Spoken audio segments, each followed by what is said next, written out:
Hey friends, so I got this beautiful toaster and it inspired me to make the rest of my appliances match. So next up, I'm going to make my rice cooker and my small blender match. Let's go. So I've got these pieces that I'm going to cut out and then I'm going to laminate them. Okay, these are my two pieces right here.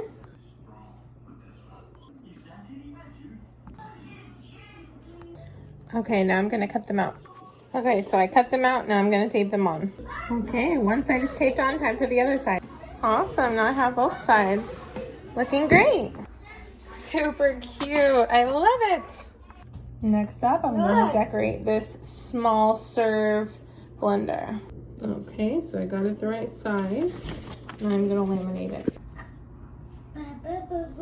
Okay, time to cut it out. All right, I cut it out, now I'm going to tape it on. Okay, so it was a little complicated how to do this because you want to make sure you don't cover up the vent or it'll overheat. So make sure you don't have any tape or plastic over it. But I think it turned out super cute. Well, my kitchen is getting cuter and cuter by the day. Thanks for watching. Bye.